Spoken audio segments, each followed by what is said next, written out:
नफरतों की सियासत को चिकनाचूर करने हम आए हैं, तोड़ने इन हुक्मरानों का गुरूर हम आए हैं। ऐ खुदा हमारे इस सफर को कामयाबी अता कर, मोहब्बत का पैगाम लिए हम शोलापुर आए हैं।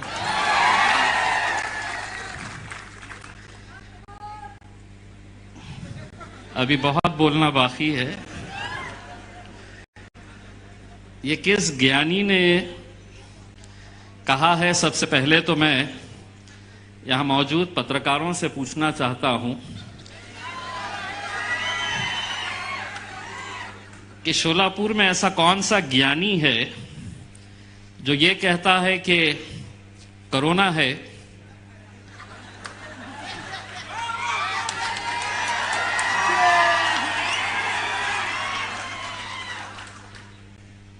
दुनिया बता रही, एक हॉल में, एक कमरे में, एक रिक्शे में, एक गाड़ी में, एक प्लेन में बैठना नहीं। असद साहब आए, बोले नहीं हॉल में बैठ जाओ। मुझे दिक्कत इसी बात के ऊपर है कि हर रोज रात में ये जितने भी ज्ञानी हैं कोरोना के साथ वार्तालाप करते हैं, चर्चा करते हैं। अब अगर खुले मैदान में इजाजत दे देते, हम आराम से दूर दूर बैठते।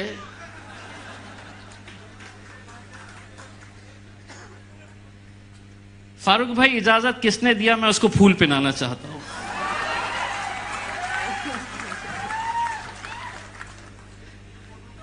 नहीं, आप मुझे खुद बताइए, शाम में 6 बजे तक सब खुला रहेगा, 6 बजे के बाद सब घर में चले जाना। मैं बोला क्यों? बात हुई?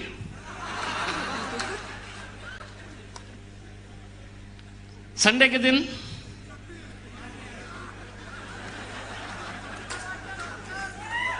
नहीं, बोले पब्लिक घर में रहती तो कोरोना भी थोड़ा आराम करना चाह रहा था। अब मैं इतना बहस कर रहा, इतना लड़ रहा था। ठीक है, हम भी जानते हैं कि कोरोना है, हमको पूरी एहतियात बरतनी चाहिए, लेकिन जब ऐसे फैसले होते हैं तो कहीं ना कहीं हमें भी लगता है कितनी ज्ञानी सरकार महाराष्ट्र के अंदर बैठी है। अगर 3 पहियों की गाड़ी के ऊपर चल रही है तो आप समझ सकते हैं कि उनके दिमाग का लेवल कितना होगा करके। आज हमें यहां पर शोलापुर में आना ये कई दिनों से तय था, और फारूक साहब ने बिल्कुल सही बताया है। महाराष्ट्र की पूरी जिम्मेदारी मेरे ऊपर और गफ्फार कादरी साहब के ऊपर। असद भाई बोले नहीं, शोलापुर मेरे पास रखूंगा मैं।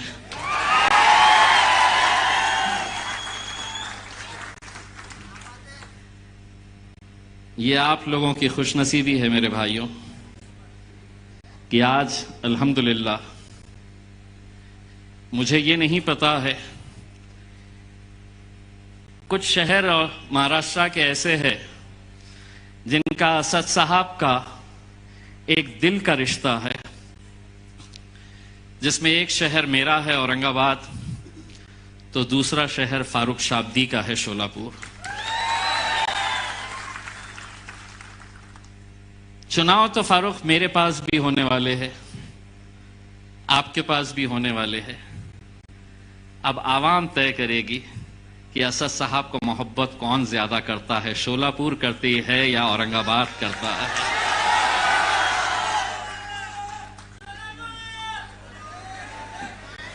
मेरी ख्वाहिश रहेगी आपकी इस बात के ऊपर मैं आमीन कहता हूं,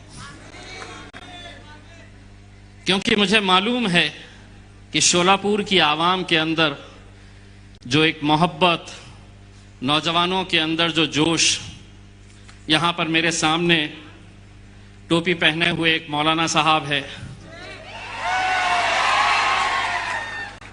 फारूक शाब्दी का जब तकरीर चल रही थी, उनका अगर बस चलता तो पत्रकारों के सरों के ऊपर से कूद के यहां आ जाते। यही जोश इंशाअल्लाह शोलापुर महानगर पालिका के अंदर मजलिस का झंडा लहराएगा।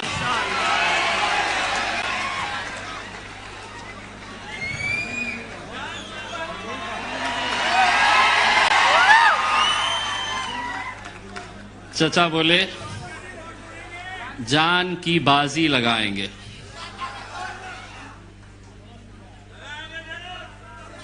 चचा आप जानवान की बाजी मत लगाइएगा, उसमें इलेक्शन का दिन आया, बस धपा धप मारिएगा, जहां पतंग नजर आए वहां पर उड़ाइएगा। बहुत तकलीफ होने वाली है। मुझे मालूम है फारूक भाई ने जो कहा है कि शोलापुर का माहौल बदलने वाला है, वो ये सोच रहे होंगे कि एक हॉल के अंदर आए हैं, हॉल भरा है, एक 8 दिन के बाद फिर से मौका दे डालो, मैदान में बुला लो, समझ में आ जाएगा कितने आते हैं करके। ये मोहब्बत मेरे भाइयों जो आप लोग मजलिस इत्तेहादुल मुस्लिमीन के ऊपर लुटाते हैं, बिल्कुल सही बात। फारूक शाब्दी ने आपको जो कहा कि मैं जिंदगी भर आप लोगों का एहसान चुका नहीं सकता हूं, मैं खुद आया था और उस वक्त मैंने नौजवानों के अंदर, मैंने हमारी माओं और बहनों में, बुजुर्गों के अंदर जो जोश, जो जज्बा देखा था, मुझे आज भी याद है। बहुत तेज बारिश हो रही थी किसी एक इलाके के अंदर, वहां पर सभा हो रही थी बादशाह पेट में। तो इतनी जोरदार बारिश हो रही थी, मैंने सोचा कि इस बारिश के अंदर कौन रहेगा, यह सभा हमारी कैंसल हो जाएगी। लेकिन जब उस इलाके के अंदर मैं गया, उतनी तेज बारिश के बीच में नौजवानों और बुजुर्गों से ज्यादा बारिश में भीगती हुई हमारी माएं और बहनें खड़ी हुई थी। यकीनन हम भी आप लोगों का तहे दिल से शुक्रिया अदा करते हैं। हम भी जिंदगी भर आप लोगों के एहसानमंद रहेंगे। दोस्तों, आज जिस दौर से हम गुजर रहे हैं, वहां पर हर एक के निशाने के ऊपर अगर कोई है तो हम लोग हैं। चाहे वो सियासी मैदान के ऊपर हो या कोई अलग अलग मुद्दों के ऊपर हो, हर एक के निशाने के ऊपर हम। आपको पता होगा, मुझे मालूम है कि शोलापुर में भी बहुत जोरों से तैयारियां चल रही थी। 27 नवंबर को हमने एक नारा दिया था, चलो मुंबई। मुझे मालूम था इतनी आसानी से तो हमें आने नहीं देंगे, इतनी आसानी से हमको इजाजत नहीं देंगे, ये हम अच्छी तरह से जानते हैं। हम मुंबई जा रहे तो क्यों जा रहे थे? क्या हम सिर्फ वहां पर एक ताकत दिखाने के लिए जा रहे थे, या हम कुछ मुद्दों को लेकर आपके बीच में आ रहे थे? हमें मालूम था कि फूलों से हमारा इस्तकबाल तो किया नहीं जाने वाला, इजाजत तो हमें दी नहीं जाने वाली। ये हम अच्छी तरह से जानते थे। किन मंत्रियों के, किन राजनीतिक पार्टी के दबाव के अंदर मुंबई की पुलिस कुछ दिनों के बाद हमें एक पत्र देती है और कहती है कि 27 नवंबर को हम मुंबई में आपके चलो मुंबई के नारे को इजाजत नहीं देते। क्यों? कोरोना है बोले। सारा कोरोना ये हमारे पीछे क्यों लगा हुआ रहता है? आप ये देखिए, पिछले हफ्ते शिवसेना जिसकी सरकार जिसका मुख्यमंत्री है, औरंगाबाद में एक भव्य मोर्चा निकालते हैं। 2 मंत्री आते हैं, उसमें एक मेंबर ऑफ पार्लियामेंट मुंबई से आता है। एक मोर्चा निकालते हैं, पुलिस की परमिशन नहीं रहती है उसको, उसके बावजूद निकालते हैं। क्यों निकालते हैं ये एक अलग बात है। बताऊं क्यों निकालते हैं? बोले महंगाई बहुत हो गई है, वो कम करने के लिए हम मोर्चा निकाल रहे हैं। जो सत्ता में बैठे हैं, जिसका मुख्यमंत्री है, जिसकी हुकूमत महाराष्ट्र के अंदर है, वो कहते हैं कि हम महंगाई हो गई है तो उसके विरोध में हम मोर्चा निकाल रहे हैं। पुलिस की इजाजत नहीं रहती है तो मोर्चा निकालते हैं, सिर्फ इस बुनियाद के ऊपर कि तुम्हारी सत्ता है तो हमें इजाजत की जरूरत नहीं। 2 दिन बाद नागपुर के अंदर भारतीय जनता पार्टी बिना किसी इजाजत के नागपुर में मोर्चा निकालती है, आंदोलन करती है, कोई पुलिस की परमिशन नहीं रहती है। राष्ट्रवादी कांग्रेस के अजीत पवार साहब 3-3 सभाएं लेते हैं, बड़ी बड़ी सभाएं लेते हैं, तब कोरोना कहां रहता है? क्यों नहीं रहता है वहां पर? लेकिन हम अगर हमारे हक के लिए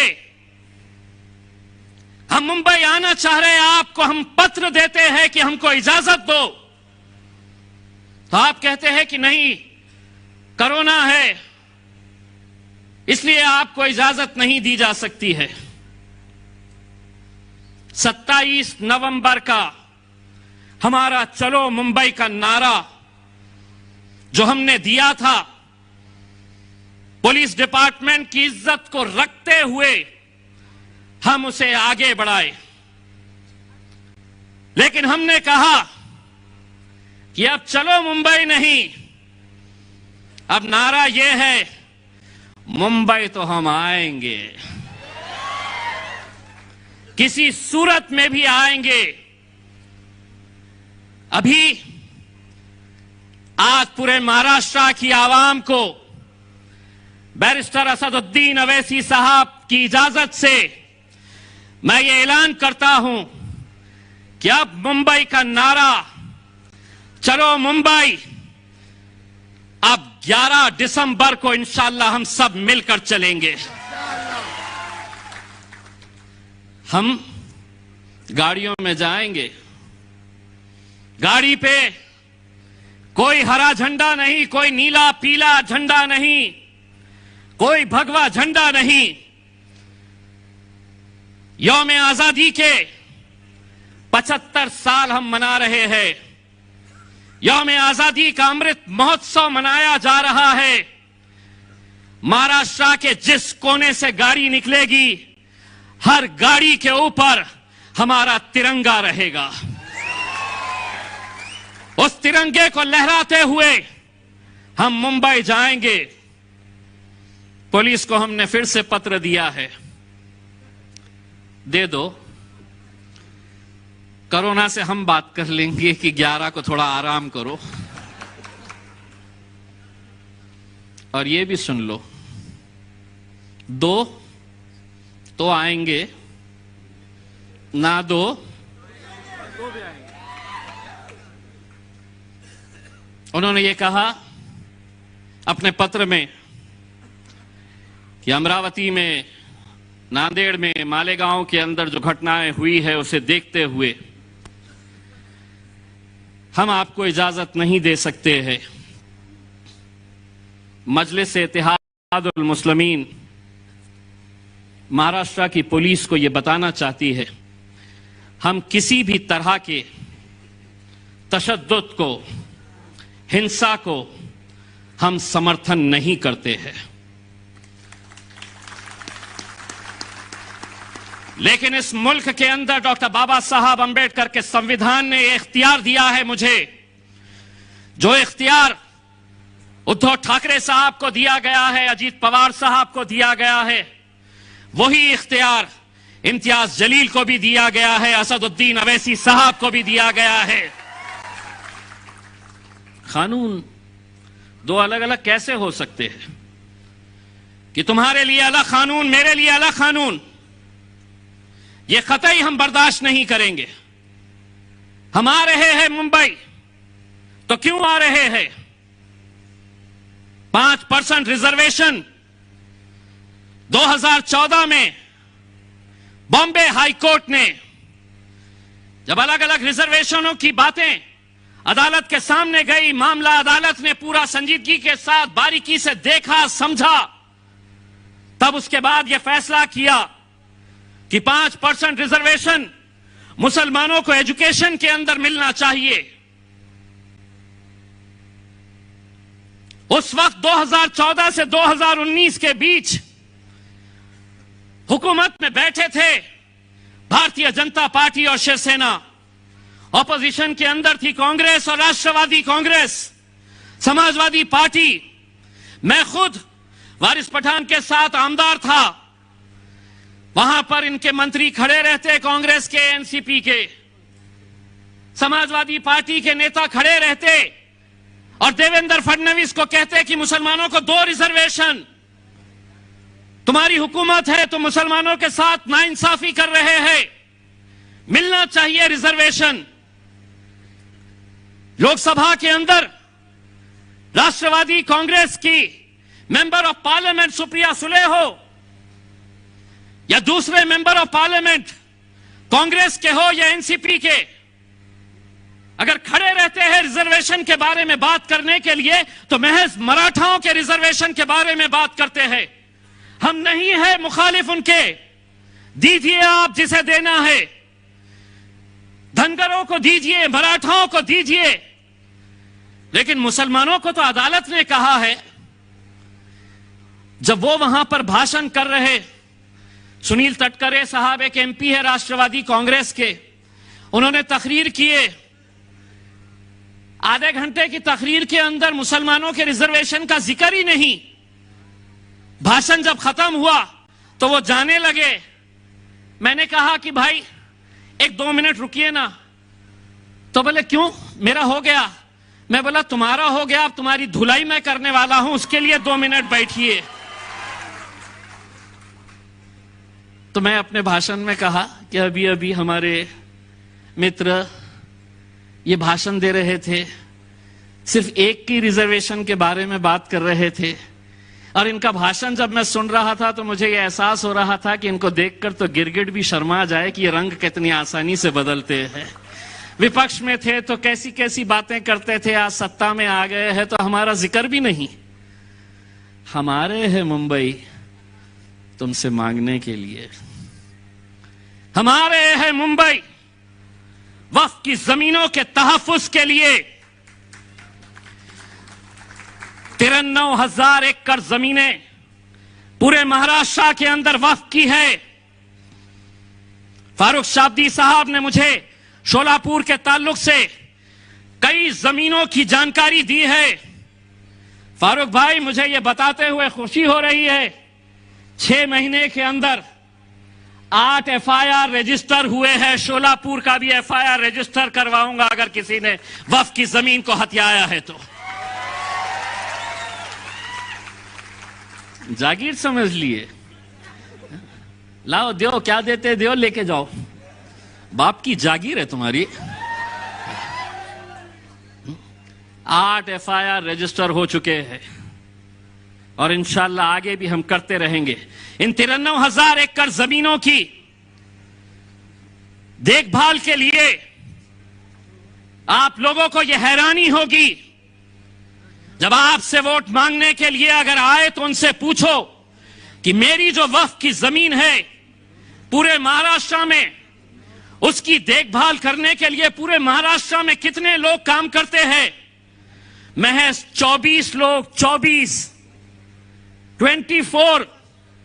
इसका मतलब साफ है, हुकूमतें किसी की भी हो, ये वक्फ की जमीनें हम मुसलमानों से लेके रहेंगे, अपने बेटे को देंगे, अपने भांजे को देंगे, अपने भाई को देंगे। आज कितने ऐसे शहरों के अंदर बड़े बड़े धन्ना सेठों ने बड़े बड़े कॉम्प्लेक्सेस बना लिए हैं और उस कॉम्प्लेक्स के सामने मुसलमान एक पंचर की दुकान डाल के बैठा हुआ है, चाय बनाने की दुकान डाल के बैठा हुआ है। अगर वो जमीनें हमें वापस मिल जाती है, हम उसके ऊपर स्कूल खोलेंगे, कॉलेजेस खोलेंगे, हमारी बहनों के लिए हम हॉस्टल्स खोलेंगे। ये जमीनें हम इंशाल्लाह लेके रहेंगे, तुम्हारे अच्छों से भी हम लेके रहेंगे।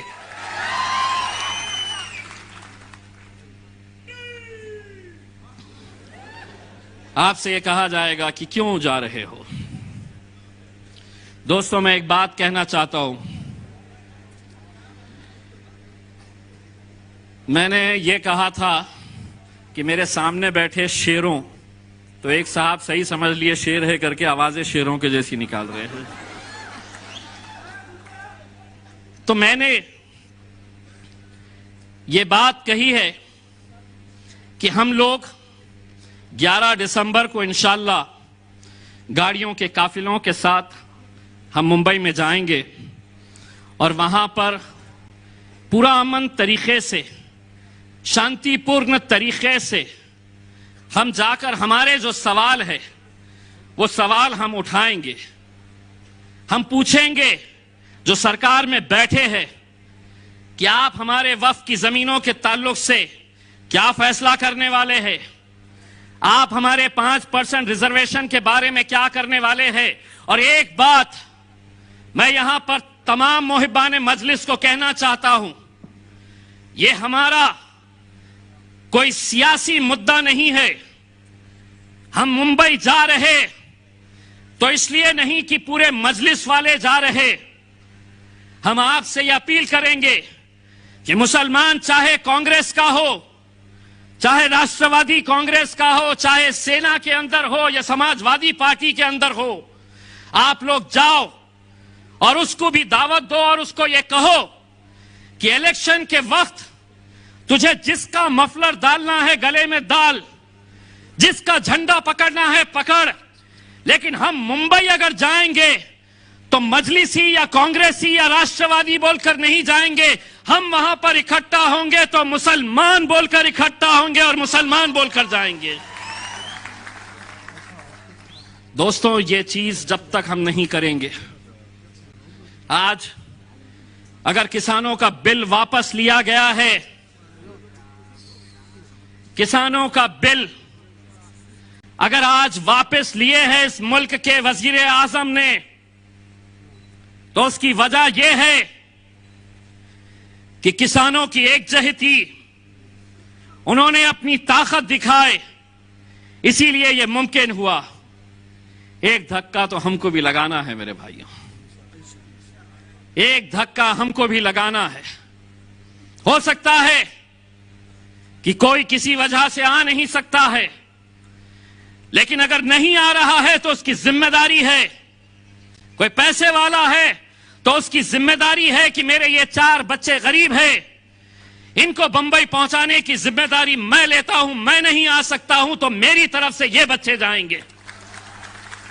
अपनी जान, अपना माल जब लगाएंगे, एक ताकत बंद खड़े रहेंगे। आपको कांग्रेस वाले कहेंगे इसके पीछे क्यों जा रहे, वहां पे तो असदुद्दीन अवैसी साहब आने वाले हैं। इम्तियाज जलील बोल रहा तो तुम चले जाएंगे क्या? अब मैं क्या करूं? महाराष्ट्र में एकलौता एक 48 एमपीस महाराष्ट्र में होते हैं। अब एकलौता एक मुसलमान एमपी चुनकर आया और वो इत्तेफाक से मैं हूं, तो मैं क्या करूं? तुम चुनाकर नहीं लाते हैं तो मैं क्या करूं? अगर तुम लाते, पवार साहब 1-2-4 ला लेते, कांग्रेस वाले 1-2-4 लेके आ जाते, तो यकीन मानो इम्तियाज जलील उनसे कहता कि तुम इसका नेतृत्व करो, मैं एक कार्यकर्ता बनकर तुम्हारे पीछे आता हूं करके। दोस्तों, अपने इख्तिलाफ, छोटी छोटी बातों को नजरअंदाज करते हुए हमको एक ताकत बनकर खड़े रहने की जरूरत है। मैंने जैसा आपको कहा है कि हम किसी भी तरह का कोई तशद्दुद में हम यकीन नहीं रखते। इस मुल्क के जमहूरियत की सबसे खूबसूरती यह है कि हम अपना एहतजाज बहुत अच्छे तरीके से भी दर्ज करा सकते हैं, हमारी नाराज़गी हम सरकार के लिए बहुत अच्छी तरह से दर्ज करवा सकते हैं। हम जो अमरावती में, नांदेड़ में, मालेगांव के अंदर जो हुआ है, हम यकीनन उसकी मजम्मत करते हैं। कोई मजहब ये नहीं सिखाता है, और खुसूसन मुसलमानों का हमारा जो मजहब है वो क़तई इस बात की इजाज़त नहीं देता है कि हम किसी बेकसूर के ऊपर हमला करें। और वही बात जो अमरावती के अंदर दूसरे दिन भारतीय जनता पार्टी के लोगों ने की कि नहीं, हम सड़क पे उतरेंगे, हम जलाएंगे, हम तोड़ेंगे, हम फोड़ेंगे। मैं उनको ये बताना चाहता हूं, इस मुल्क की संस्कृति ये नहीं कहती है।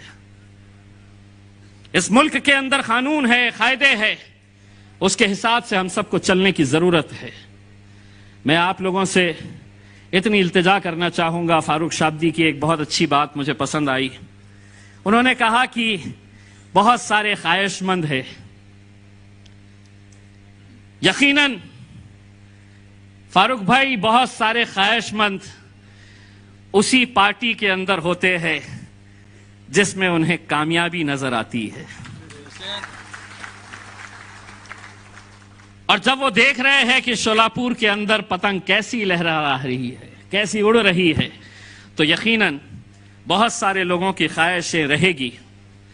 लेकिन हम अगर मजलिस से मोहब्बत करते हैं तो हम ओहदों से मोहब्बत नहीं करना चाहिए, हम अपने पोस्ट से मोहब्बत नहीं करना चाहिए। आज बैरिस्टर असदुद्दीन अवैसी साहब यहां पर सामने बैठे हैं, मेरे हमारे सबके कायद है। अगर उन्होंने मुझे अभी कहा कि अब महाराष्ट्र का सदर इम्तियाज जलील नहीं रहेगा, ये लड़का जो टोपी पहनकर बैठा है ये रहेगा सदर, तो इम्तियाज जलील लब्बैक कहेगा उसके ऊपर।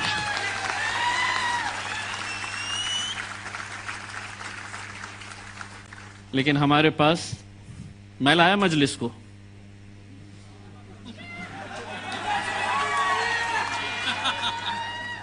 मेरी वजह से चलती, मैं देखता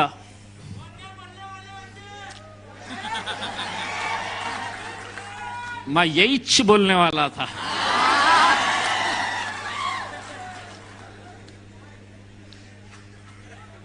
औरंगाबाद से टिकट ले ले बेटा, तू औरंगाबाद से आ जा।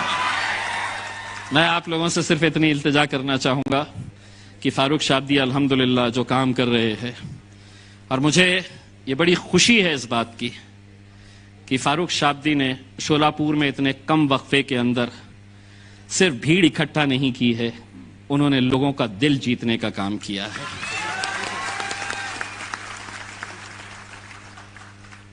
जाते जाते सिर्फ इतना कहूंगा, सुना है कांग्रेस वालों ने शोलापुर में भी जश्न मनाया कि किसानों का बिल वापस ले लिया है। 28 दिन से सुना है कांग्रेस भवन के सामने बहुत सारे किसान आंदोलन के ऊपर बैठे हैं। वहां की बड़ी फिक्र, तुम्हारे भवन के सामने बैठे हैं। 28 दिन हो गए, 28 दिन से बैठे हैं, तो वहां का नहीं। फारूक भाई, उन किसानों से कहना कि तुम्हारी आवाज अगर कोई नहीं उठा रहा है तो इंशाअल्लाह पार्लियामेंट के अंदर असदुद्दीन अवैसी साहब और इम्तियाज जलील साहब उठाएंगे।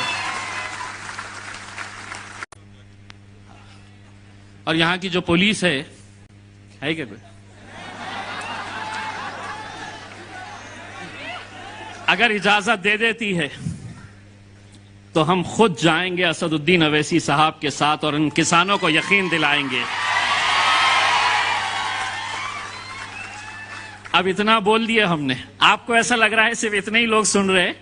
कांग्रेस भवन में हर एक के हाथ में मोबाइल है, सुन रहे कि हमारी कैसी बजाने के लिए आए हैं। राष्ट्रवादी वालों की पूरी होगी, अरे बाप, मेरे बाप का भी नाम लिया।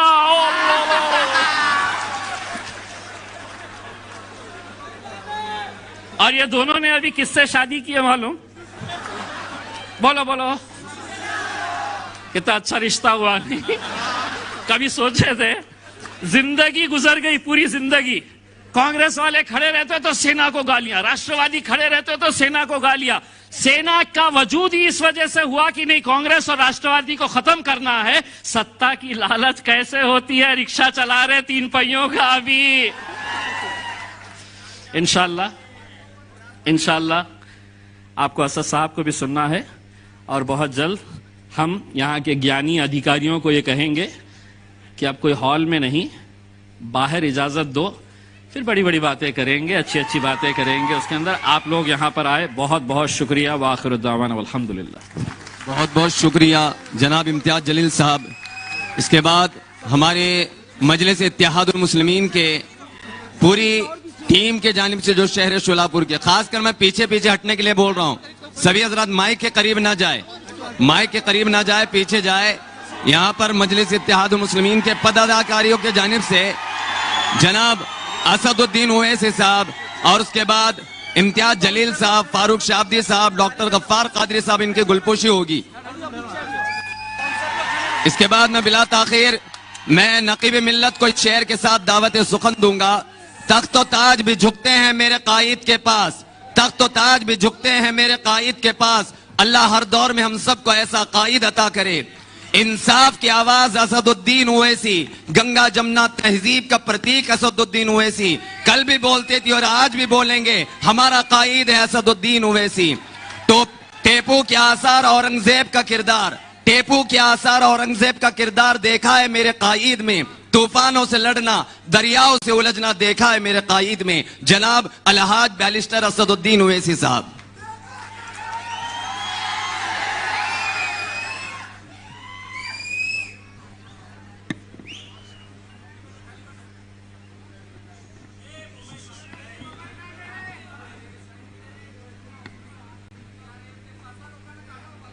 औज़ु बिल्लाहि मिनश शैतानिर रजीम, बिस्मिल्लाहिर रहमानिर रहीम। अस्सलामु अलैकुम व रहमतुल्लाहि व बरकातहू।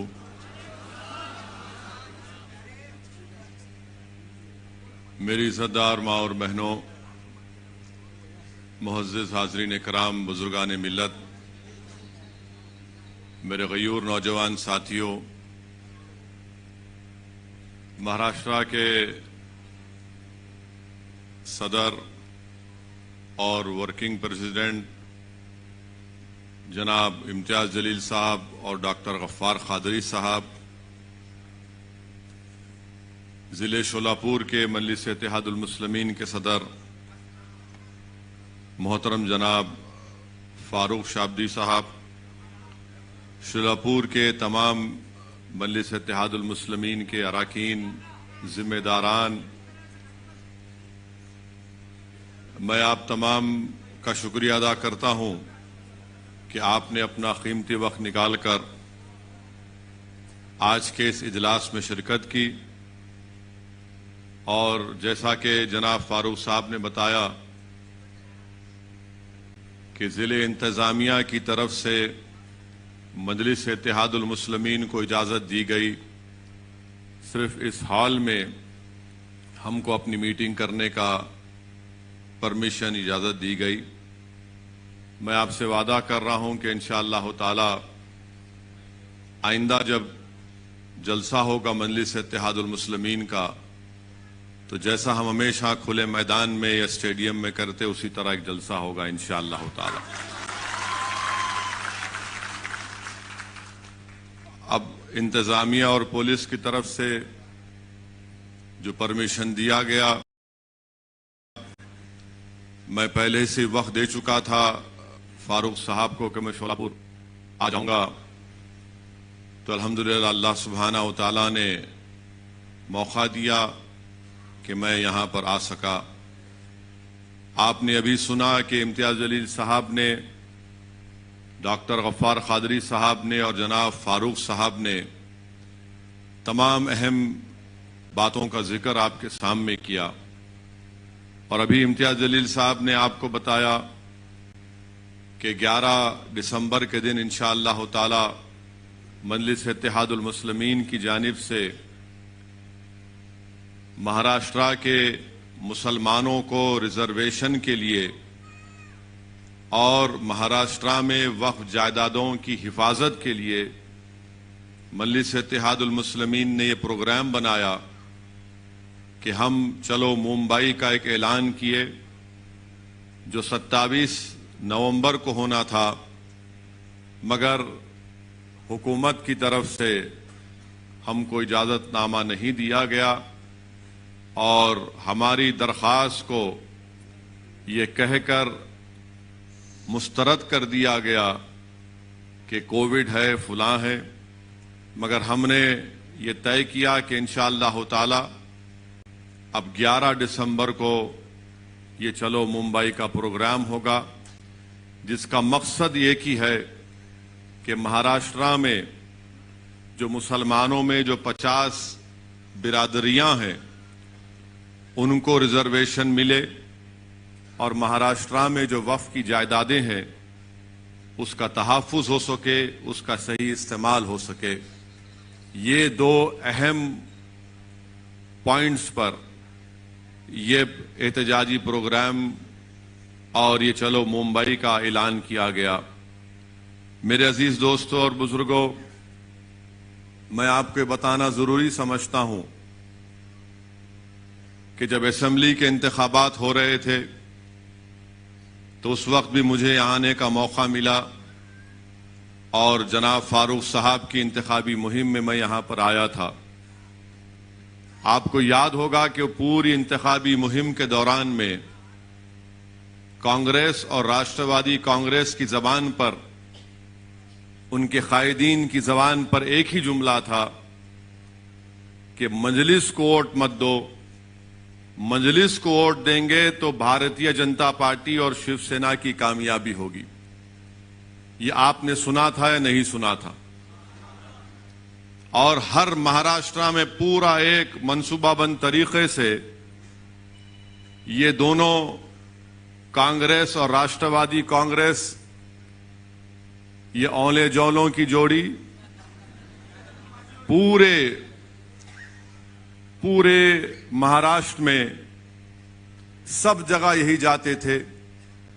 जहां पर मुसलमानों के इलाकों में जाते वहां पर यह बात जरूर कहते कि मजलिस को वोट मत दो क्योंकि शिवसेना और बीजेपी को फायदा होगा।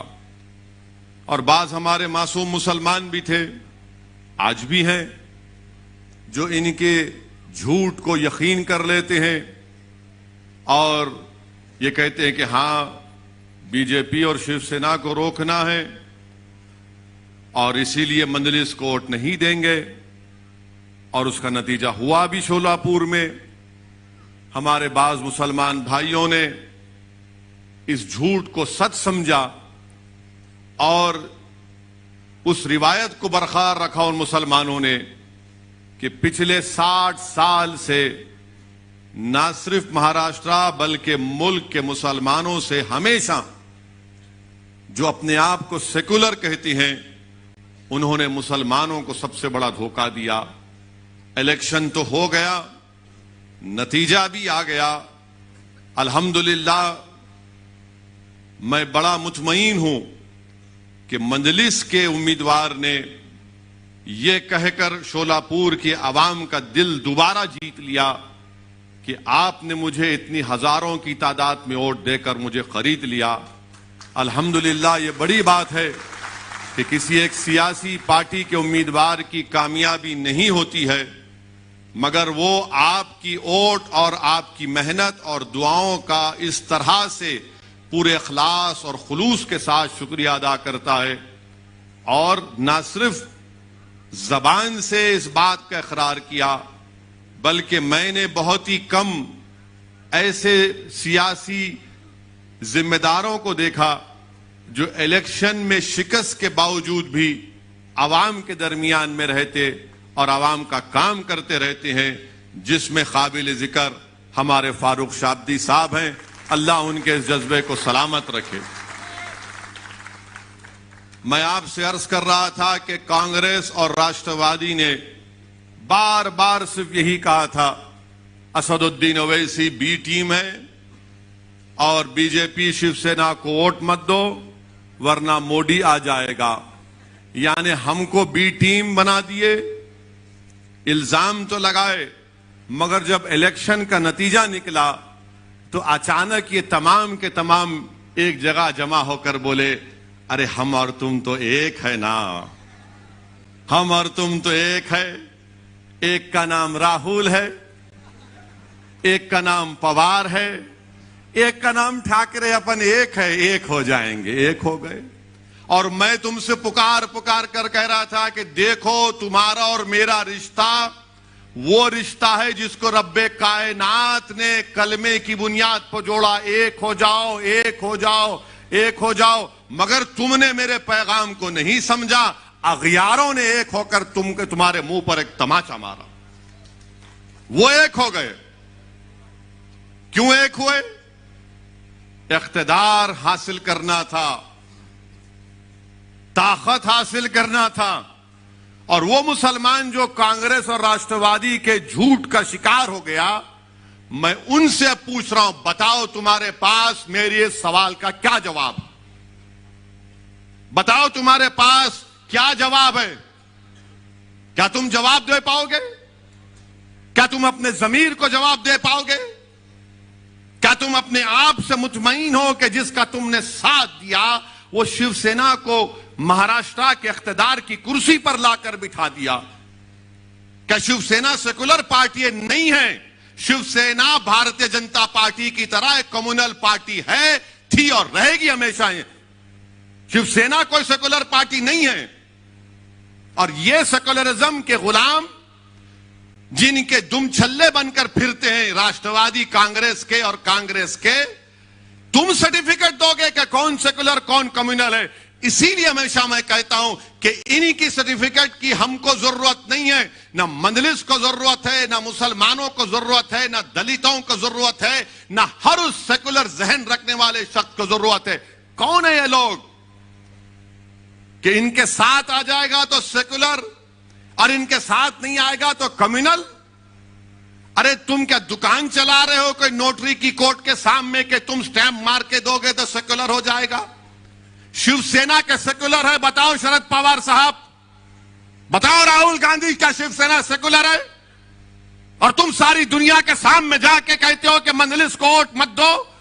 क्या तुम भूल गए 92 में क्या हुआ था मुंबई की सड़कों पर? क्या तुम भूल गए श्री कृष्णा कमीशन की रिपोर्ट को? क्या तुम भूल गए उन तमाम नफरत भरी तकारीर को? बयान करना शुरू करूं मैं, एक एक चीज, एक एक जुमला याद है, मगर ये लोग अपने इख्तिदार को बचाने के लिए, अपनी दौलत को बचाने के लिए, अपने खानदान को बचाने के लिए, अपने परिवार को बचाने के लिए। अच्छा, तर्फ तमाशा तो ये है, राष्ट्रवादी कांग्रेस वाले अजीत पवार 48 घंटे के दूल्हे भी बन गए थे।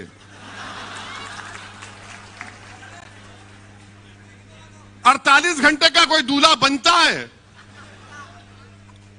अजीत पवार और फडणवीस मिलकर शादी कर लिए। अब इसमें दुल्हन कौन थी नहीं मालूम, पवार साहब बताएंगे। हम तो दूल्हे भाई हमेशा के लिए, हमको नहीं मालूम। 48 घंटे के लिए अचानक सुबह सुबह दौड़ रहे हैं, तू मुख्यमंत्री मैं डिप्टी,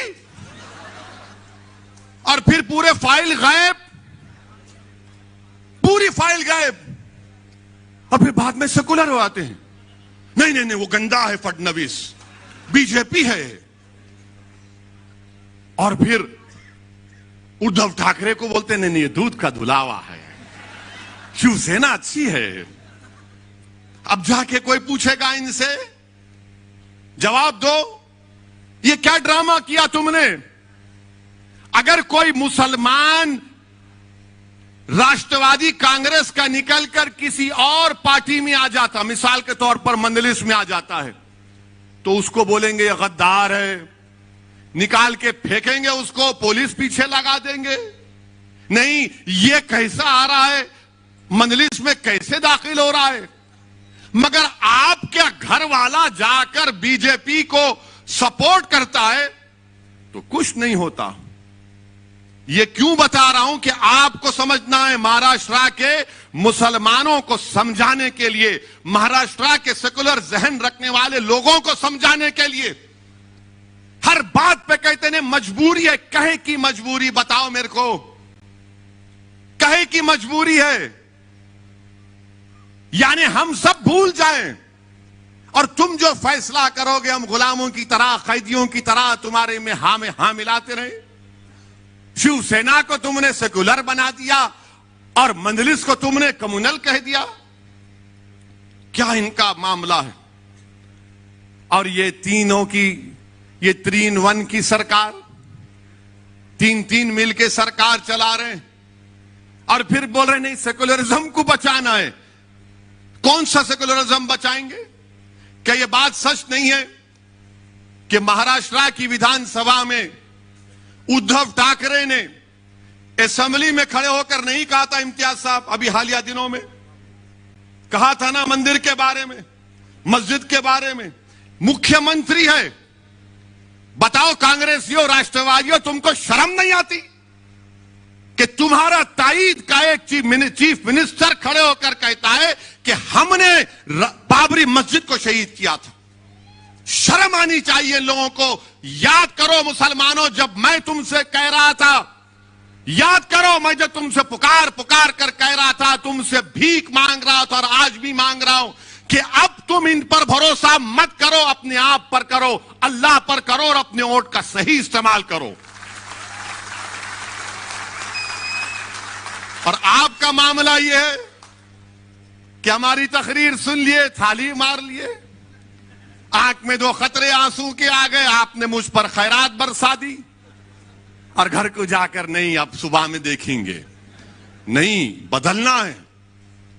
इनको पहचानो, आप इनको पहचानो। अपने इख्तिदार के लिए, अपनी सत्ता के लिए, अपने खानदान को बचाने के लिए, अपने परिवार को बचाने के लिए, अपनी जेबों को भरने के लिए, अपने करप्शन के स्कैंडल्स को छुपाने के लिए इन्होंने सेकुलरिज्म को खत्म नहीं बल्कि दफना दिया। महाराष्ट्र में दफना दिया सेकुलरिज्म को कांग्रेस ने और राष्ट्रवादी कांग्रेस ने। अब क्या बोलेंगे? नहीं, मोदी को रोकना है। मेरे दोस्त, कब से फर्क पैदा हो गया बीजेपी शिवसेना में? कब से फर्क पैदा हो गया? मगर ये लोग आकर हमारे जहनों को कैप्चर करके बैठे। मुसलमानों को बोलेंगे नहीं, क्या करें? अरे क्या करना है? तुम इख्तिदार से दूर रहो, कराओ इलेक्शन दोबारा, इतना दौलत तुम्हारे पास है ना। मगर नहीं, हमारे जज्बात का मजाक उड़ाया गया, सेकुलरिज्म को दफना दिया गया और सेकुलरिज्म की खबर पर ये कांग्रेस, राष्ट्रवादी उद्धव ठाकरे अपने इख्तिदार का महल बनाकर यहां पर महाराष्ट्र में हुकूमत कर रहे हैं। मेरे अजीज दोस्तों और बुजुर्गों, बताओ क्या राष्ट्रवादी कांग्रेस और कांग्रेस पार्टी भूल गई? भूल गए वो कि मुसलमानों को रिजर्वेशन? अब बात ही नहीं करते, कोई बात ही नहीं करता। बात करते हैं तो वंकाड़े की, उन्हें मुसलमान है नहीं है। अरे ये मुसलमान को रिजर्वेशन होना उसका क्या? और क्यों होना मुसलमान को रिजर्वेशन? आपके पास कितने लोगों के पास जेब में कलम है? कितनों के पास नहीं है? हाथ उठाओ। यही परेशानी है मुसलमानों से। कलम रखो जेब में, ये कलम रखो, लिखो, याद रखो इन चीजों को। अब आप किसी को फोन करें, मेरे को फोन करते, इनका नंबर दो इम्तियाज जेल का, मैं लिखो बोलते, ए कलम ला। अरे कहां रखा कलम? जेब में कलम रखो, ये कलम तुमको जिंदा रखेगा। तलवार जिंदा नहीं रखेगी, कलम जिंदा रखेगा। हम क्यों रिजर्वेशन की बात कर रहे हैं? मैं उद्धव ठाकरे के लिए अब तकरीर करूंगा, यहां से शिवसेना के लिए करूंगा। अब आपको बताना पड़ेगा मेरे इन सवालों का जवाब। क्या बॉम्बे हाई कोर्ट ने अपने इंटरिम ऑर्डर में नहीं कहा कि महाराष्ट्र में वो मुसलमानों में जो 50 या 55 बिरादरियां, उनको रिजर्वेशन दिया जा सकता, क्योंकि वो समाजी तौर पर, तालीमी तौर पर, सोशली और एजुकेशनली बैकवर्ड है। क्या कहा था? नहीं कहा था? कहा था, और कहा कि तालीम में दो। उन्होंने कहा कि नौकरियों में भी दे सकते हैं, मगर नौकरियों का जो रिजर्वेशन है उसका कोटा बढ़ गया, मगर तालीम में दो। आपने क्यों नहीं दिया? क्या कांग्रेस पार्टी जबान बंद करके बैठी है? राष्ट्रवादी कांग्रेस मुंह बंद के बैठी है? यह तुम्हारी मोहब्बत है मुसलमानों से? मगर नहीं। हम क्यों पूछ रहे रिजर्वेशन? अब आप लिख लो इसको या याद रखो, ताकि अगर कोई महल्ले में कोई कांग्रेसी, राष्ट्रवादी या सैनिक आया तो उसको बोलना, ये बैठ जरा सुन, मेरी बर्बादी की दास्तान सुन और इसका जवाब दे। मेरे भाई, महाराष्ट्र में 11% मुसलमानों की आबादी। हमारे जर्नलिस्ट हजरात भी साथ है, हमारे से बड़ी मोहब्बत है उनको। हमसे भी मोहब्बत थी, मालूम था, मगर हमारी गाड़ी से भी मोहब्बत हो गई। मुबारक हो, दूल्हे की गाड़ी जब आती है तो नाचते हैं लोग। महाराष्ट्र में कितने मुसलमान के पास ग्रेजुएट हैं? खाली 4% मुसलमान ग्रेजुएट हैं महाराष्ट्र में। कितने हमारे हिंदू भाई हैं? 8.9%। माने ओवरऑल महाराष्ट्र में 8.7 ग्रेजुएट हैं, जिसमें से मुसलमान खाली 4.9 और हमारे हिंदू भाई 8.9। क्या ये आर्टिकल 15 और 16 को सेटिस्फाई नहीं करता कि हम इतने हमारे कम ग्रेजुएट हैं? और फिर इसके बाद आप देख लो ड्रॉप आउट रेट कितना है मुसलमानों का। ड्रॉप आउट रेट, अब आप खुद अंदाजा लगाइए कि जो मुसलमान प्राइमरी में, अगर 22% मुसलमान प्राइमरी स्कूल में है, मिडिल स्कूल में आते आते खाली 13% हो जाता। कितने? प्राइमरी में 22, तो मिडिल में आते आते 13 हो जाता, और वो मैट्रिक में आते आते खाली 12% हो जाता, और हायर सेकेंडरी इंटरमीडिएट में आते आते वो 7.1% हो जाता, और उसके बाद ग्रेजुएट खाली 4 होते।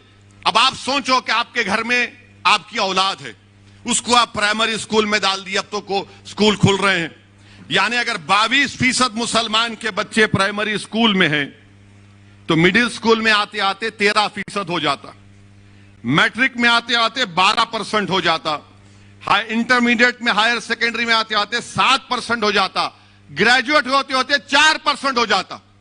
यह सबसे कम है, सबसे कम है। ये नहीं देंगे मेरे को रिजर्वेशन, मेरे बच्चे नहीं पढ़ेंगे? क्या उनके मुस्तकबिल में नहीं है कि काबिल बने, पढ़े लिखे बने, डॉक्टर बने, इंजीनियर बने, MBA करे, MCA करे, गवर्नमेंट की नौकरी मिले? मगर नहीं, सेकुलरिज्म को तुमको जिंदा रखना है। तुम सेकुलरिज्म के गुलाम और कैदी बने हुए हो मुसलमानों। क्या मेरे मुकद्दर में यह लिखा है कि मैं सेकुलरिज्म के ट्रेन के स्टेशन पर हमेशा कूली बनकर इन जालिमों का बोझ उठाऊं? क्या तुम अपनी औलाद के मुस्तकबिल का बोझ नहीं उठाओगे? क्या तुम अपने बच्चों के लिए स्कूल नहीं मांगोगे? क्या तुम अपनी बच्चियों के लिए ग्रेजुएशन नहीं मांगोगे? तुम कब तक इन लोगों की गुलामी करोगे?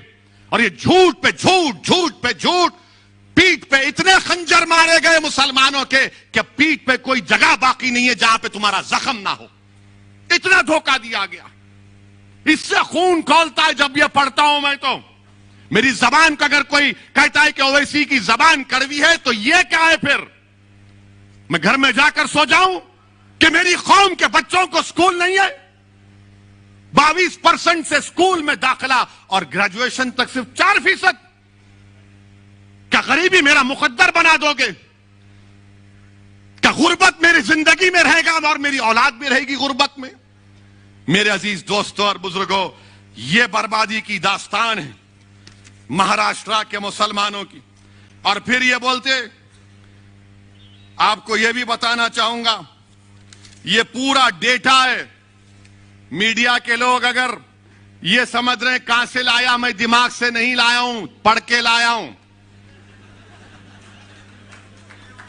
और मैं कोई ऐसा बोलने वाला नहीं हूं। मैं उसकी तरह नहीं हूं जिसने कहा था किसानों को कैनाल में पानी नहीं आया तो जाके मुंह दो, उसको दिमाग नहीं होगा, मेरे को बहुत दिमाग है।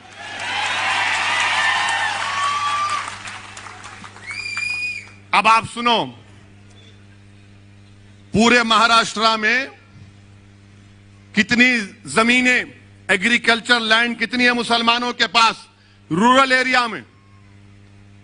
और वो मुसलमानों को मैं याद दिला रहा हूं जो उस वक्त असेंबली के इलेक्शन में जो बैंड बाजा की पार्टी बने हुए थे कांग्रेस राष्ट्रवादी के लिए, सेकुलरिज्म सेकुलरिज्म वोट दो वैसी आ जाएगा। अब बोलो, देखो कितनी जमीन तुम्हारे पास है, जिरात की जमीन, एग्रीकल्चर जमीन देही इलाकों में। मराठाओं के पास, जिनके पास कोई जमीन नहीं है जिरात की, मराठाओं के 8.66% हैं जिनके पास एग्रीकल्चर की कोई जमीन नहीं है। कितने मुसलमानों के पास एग्रीकल्चर की जमीन नहीं है? अच्छा, यहां कोई गांव से आया, कोई गांव में जमीन है तुम्हारी, हाय तो हाथ उठाओ, डरो मत, नहीं डरो। कितने, 1 2 जो गांव में जमीन है जिरात की जमीन, कितने खाली 4 हाथ उठे, वहां 5 6। अब आप, ये सही है ना? फिर 83% महाराष्ट्र के मुसलमानों के पास रूरल एरिया में, देही इलाकों में कोई ज़राअत की जमीन नहीं है, कोई ज़राअत की जमीन नहीं है। और हमारे मराठा भाइयों के पास 8.66% उनके पास जमीन नहीं है। अच्छा, 2.5 एकड़ जमीन हमारे मराठा भाइयों के पास कितना है? 62.74%। और मुसलमानों के पास 10%। मुबारक हो, सेकुलरिज्म जिंदा है अभी, मुबारक हो तुमको। 62% जिसके पास 2.5 एकड़ जमीन है उसको रिजर्वेशन देंगे, जिसके पास 10% लोगों के पास 2.5 एकड़ जमीन है उसको नहीं देंगे आप, क्योंकि वो गरीब है, तुम तो दौलतमंद हो, तुम्हारे घरों में तो अरब का तेल निकल रहा है ना, घर में चिराग जलाने के लिए तेल नहीं है, और ये जालिम हमको रिजर्वेशन नहीं देंगे। और फिर जिसके पास 5 एकड़ जमीन है, हमारे मराठा भाइयों, 19% मराठा भाइयों के पास 5 एकड़ एग्रीकल्चर रूरल एरिया में लैंड है। मुसलमानों के पास कितनी, 5 एकड़ जमीन कितने लोगों के पास है महाराष्ट्र में? खाली 4.60%। 10 एकड़ 6% मराठाओं के पास है, मुसलमानों के पास कितने? 1.20। और फिर 10 एकड़ के ऊपर कितने मराठाओं के पास जमीन है? 2.70। मुसलमानों के पास 1% भी 10 एकड़ के ऊपर जमीन नहीं है। मुबारक हो आपको मुसलमानों, खास तौर से मुबारक उन लोगों को जो सेकुलरिज्म के झूठे वादे पर ये राष्ट्रवादी कांग्रेस को वोट देते, बल्कि गुलामी करना उनका मुकद्दर समझते। ये तुम्हारी बर्बादी की दास्तान बयान कर रहा हूं। और फिर इसके बाद आप जाइए, आपकी आमदनी कितनी है मालूम आपको? ये कमेटी बता रही है, कमेटी कह रही है कि सालाना 25,200 जो मुसलमानों की आमदनी है वो सिर्फ 20% है। सालाना 25,200 रुपये, यानी जो 1,200 रुपये महीने कमाता वो महाराष्ट्र में 25% मुसलमान है। और जो 20% है, जो 25,000 से 2,000 और 50,000 के दरमियान में जो कमाता मुसलमान सालाना 12 महीने में, जो 25,200 से 50,400 कमाता वो 41% है मुसलमान। और जो 50,000 से 72,000 जिसकी सालाना आमदनी है वो खाली 20% है मुसलमान। और जो 72,000 से 3,60,000 जो 12 महीने में कमाता वो सिर्फ 17% है। और जो 3,60,000 के ऊपर कमाता वो ओनली 0.36% है। क्या आप खुश हैं इससे? मुझे बजवा दो, बताइए। क्या आपको शौक नहीं है कि आपकी आमदनी बढ़े, ताकि आप अपने बच्चों की शादी कर सके, अपने बच्चों को पढ़ा सके? ये हमारा ड्रॉप आउट रेट क्यों गिरता? 22% पे प्राइमरी हैं, ग्रेजुएशन में आते आते 4 क्यों होते? जाकर पूछो, हर मुसलमान से कहेगा कि पैसे नहीं है बच्चों को पढ़ाने के लिए। अगर मेरे पास दौलत होती तो पढ़ा देता, बेटी होती तो बोलता नहीं 10th पढ़ ली, अब शादी कराना है 12वीं के बाद। तुम अपने बच्चों को नहीं पढ़ा सक रहे महाराष्ट्र के मुसलमानों, यह तुम्हारी आमदनी है। आप बताओ, आप क्या खामोश बैठेंगे? आप फिर अंदाजा लगाइए। और फिर अब ये हमारे मराठा भाइयों की आमदनी क्या है, ये भी देख लो आप। ये भी नंबर लाया हूं, पूरी तैयारी करके आता हूं हमेशा। ये तो आपको बता दिया मैं। अब देखो हमारे मराठा भाइयों की आमदनी जो सालाना 24,000 कमाते, वो 22% है। आप 25,000 जो कमाते हो 20% है। और फिर जो हमारे मराठा भाई 24,000 से 50,000 कमाते, वो भी 22% है। 50,000 से 1 लाख जो कमाते सालाना 19% है। जो 1 लाख 4 लाख कमाते वो 8% है। और जो 4 लाख के ऊपर कमाते वो 0.46% है। चलो देख लो दोनों कौन नीचे है, इसका भी कोई जिक्र नहीं करेंगे। अच्छा, फिर एक और आपकी बर्बादी की दास्तान। मुसलमानों को अगर बैंक से लोन लेना है, बैंक से लोन मिलना है तो हमको नहीं मिलता, चप्पल घस जाती है हमारी। मिलिया ही नहीं तेरे को, मुबारक। अब किसको वोट देता तू? फिर सेकुलरिज्म के नाम पे जाता उधर, जाएंगे आप फिर उधर। कितनों को वोट? आप देखो, आप 40% मराठा भाइयों को बैंक से लोन मिलता, मुसलमानों को बैंक कोऑपरेटिव मिला के खाली 5%। वहां 40%, यहां 5%। कोऑपरेटिव सोसाइटियों में 40% मराठा भाइयों को लोन मिलता, मदद मिलती। हमारे पास क्रेडिट सोसाइटी में 2.6। मुबारक हो वो गुलामों को, मुबारकबाद दे रहा हूं जो राष्ट्रवादी कांग्रेस और कांग्रेस का भजन मंडली का काम करते हैं। प्राइवेट मनी लेंडर्स, यानी ये जो प्राइवेट मनी देते, खून चूसते, वो 14% मराठा भाइयों को लोन देते और मुसलमानों को 4%। अच्छा, दोस्त अहबाब जो मराठा भाइयों को मदद करते हो 2% और मुसलमानों में 17%। ये डेटा है। आप अब अभी बताओ आप क्या करेंगे अब आप? इसीलिए मजलिस इत्तेहादुल मुस्लिमीन ने तय किया कि रिजर्वेशन मुसलमान के लिए जरूरी है महाराष्ट्र के। अच्छा, गुर्बत कितनी है, पॉवर्टी पूरे महाराष्ट्र में, रूरल एरिया में 28% मुसलमानों में, देही इलाकों में, शहरी इलाके अर्बन इलाके में 15.6, हमारे हिंदू भाइयों में पॉवर्टी रूरल देही इलाकों में 23.8 और अर्बन इलाकों में 6.9। यहां पर भी हम पीछे हैं ना। नहीं दोगे रिजर्वेशन, किसको देगो फिर? ये हमारा ये रिकॉर्ड आपके सामने इसलिए रख रहा हूं। अब आप सुन लो और एक बर्बादी की दास्तान। मुसलमान जो कच्चे घरों में रहता है वो 67% है महाराष्ट्र में। 67% मुसलमान कच्चे घरों में रहता है। तुम्हारे घर नहीं है और तुम सेकुलरिज्म की बात करते हो। मुझे उस बात का गुस्सा आता है। मुझे इन गैरों से, इन दुश्मनों से शिकवा नहीं है, मुझे अपने भाइयों से शिकवा है। मुझे वोट मत दो, मगर ये जुल्म को तो खत्म करो, ये नाइंसाफी को तो खत्म करो। मेरा हक तो मुझे दो, मुझे इज्जत की जिंदगी दो और मौत में भी इज्जत दो। मेरे नौजवानों का मुस्तकबिल दो, मेरे बच्चों को स्कूल दो, मुझे एक मुकाम दो। मैं आसमान से तारे तोड़ने के लाने की बात नहीं कर रहा हूं। ये सब क्या है फिर? मैं कब तक इन घरों में रहूंगा? और आपके पास पक्का घर कितने मुसलमानों के पास? 31%। 31%। और उस घर का भी देख लो मामला क्या है। जो घर बोल रहे थे मुसलमानों के पास 31% घर है।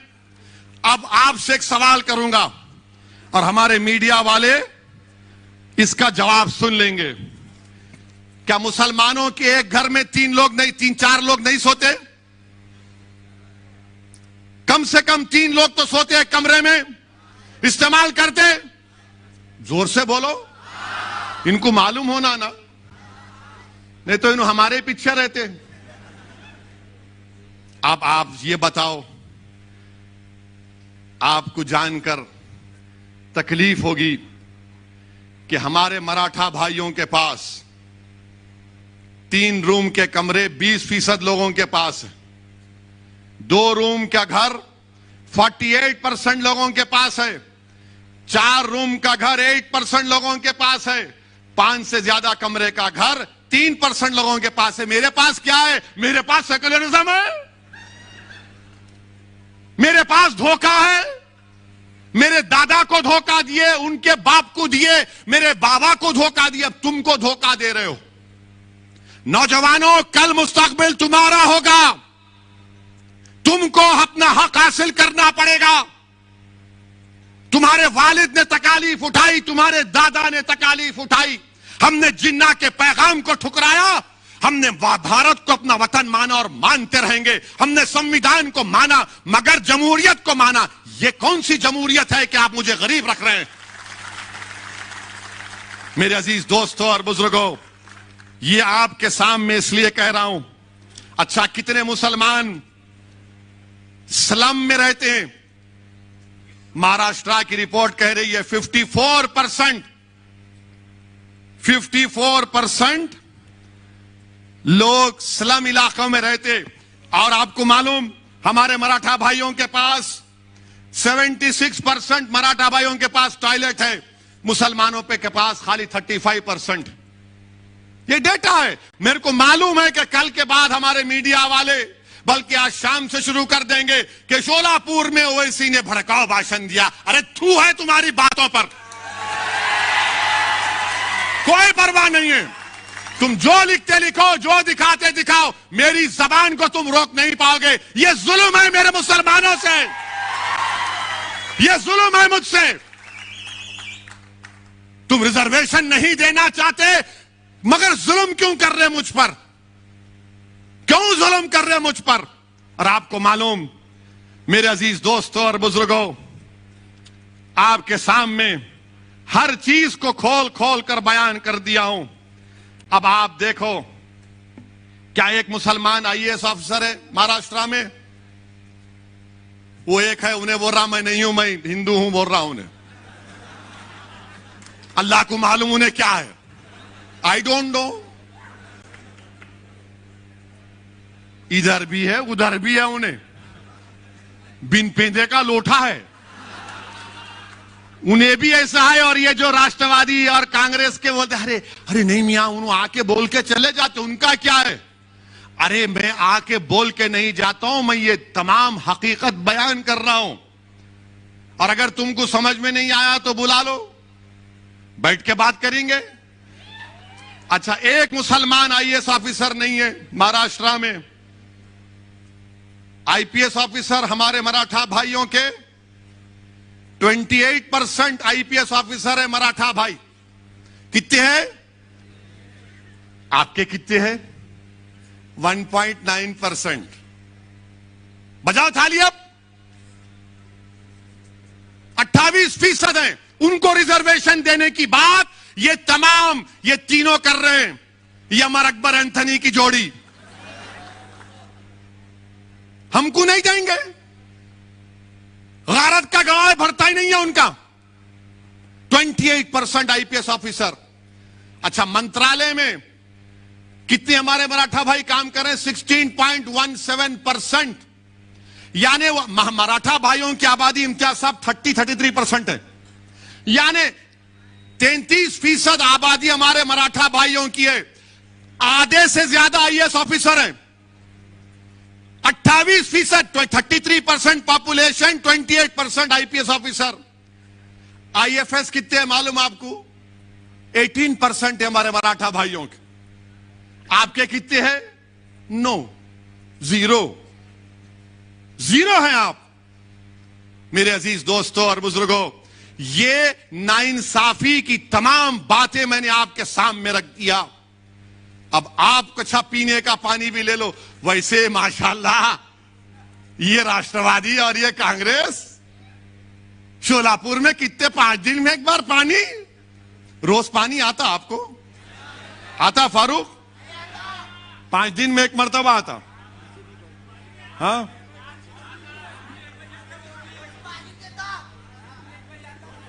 रात में 1 बजे आता। और आता क्या? कितने दिन में आता? तो तुम दोबारा आने देंगे उनको बल्दिया इलेक्शन में? तुम आओगे इंशाअल्लाह ताला। जो पानी नहीं दिए, रिजर्वेशन नहीं दिए, वो घर में बैठेंगे इंशाअल्लाह ताला।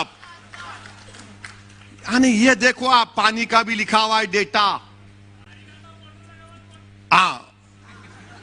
अब तुमको मैं मोटर लगा के जा रहा हूं, ये डेटा दे के खींच, अब दबा के मोटर लगा और खींच अपना रिजर्वेशन। अब तुमको मोटर का काम करना है। अब तुम खामोश नहीं बैठोगे, लगाओगे मोटर। राष्ट्रवादी, कांग्रेस, बीजेपी, शिवसेना मोटर, ये देख खींच। ये काम करना है आपको। आपको मालूम कितना पानी मिलता?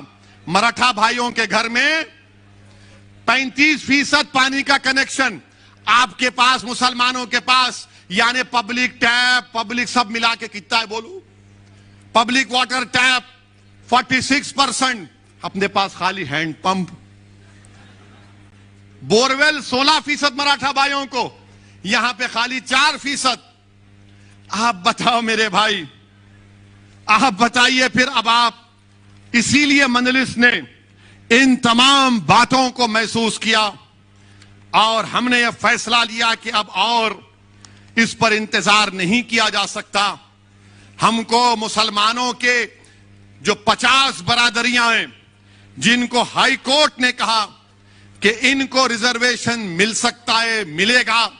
मराठा भाइयों को सुप्रीम कोर्ट ने भी कह दिया कि इनका डेटा एम्पिरिकल डेटा नहीं है, इनका बैकवर्डनेस का, सोशल एजुकेशनल बैकवर्डनेस का।